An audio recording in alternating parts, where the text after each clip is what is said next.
and fulfill the dreams so you can live the life that you've always wanted to live.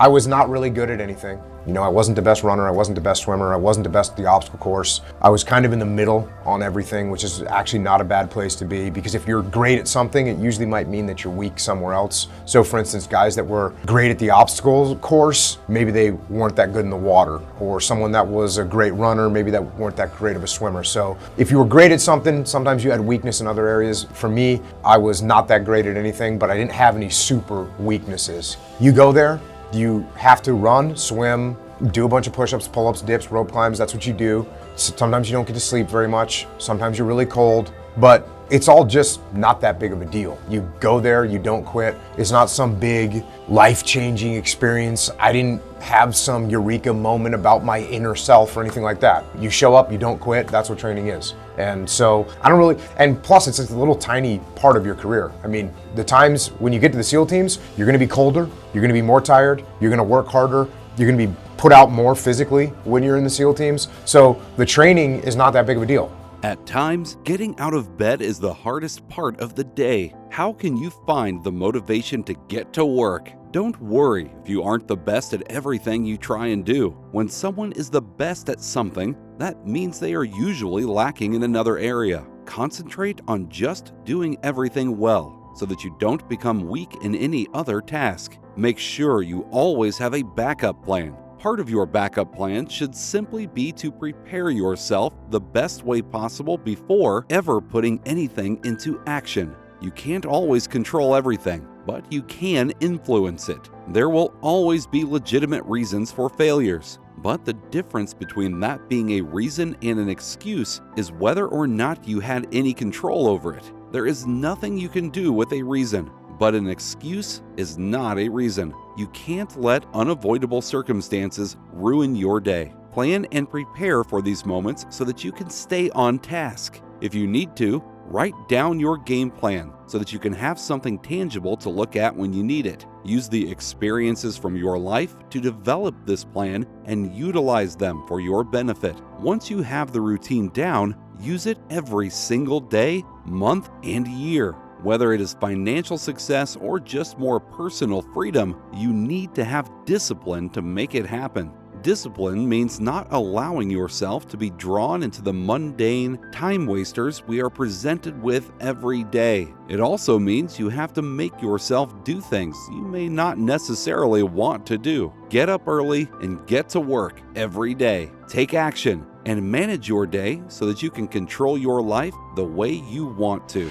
Let me ask you this. Did we have a ground-based plan for the operation in case the weather came in, we were going to take vehicles instead? If you get sick before the competition, maybe you ask yourself, were you resting properly? Were you eating properly going into the competition so you wouldn't get... You can still take ownership of things even if the initial reaction is like, oh, you can't control that. Well, you can influence it. You could mitigate it. Can there still be legitimate reasons? Yes, there can. And for me, the difference, the line between an excuse and a reason is a reason you have zero control over. You just have zero control over something happening. Well, that's a reason. I get on the road, basically a couple roads out of my house, and the one entry way to get on the freeway is locked down. The traffic prior to leaving and taking a completely different route. That would have been, I blame myself.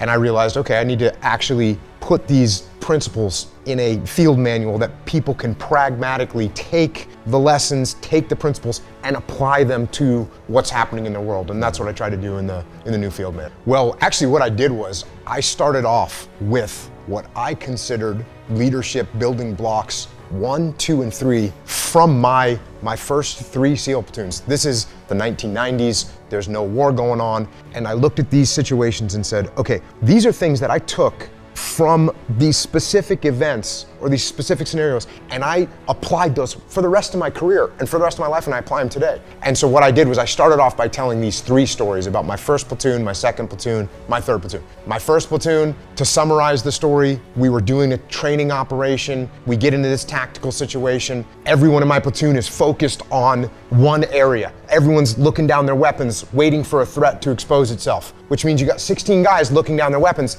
and I'm waiting for someone to make a call. I was a new guy. I'm waiting for someone above me in the chain of command to say, hey, move here, or hey, move forward, or make some kind of a decision.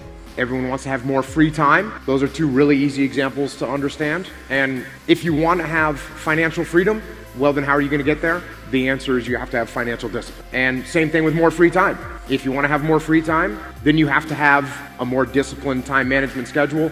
And you have to have discipline in your life to say no to the things that aren't actually moving you towards whatever goals you have.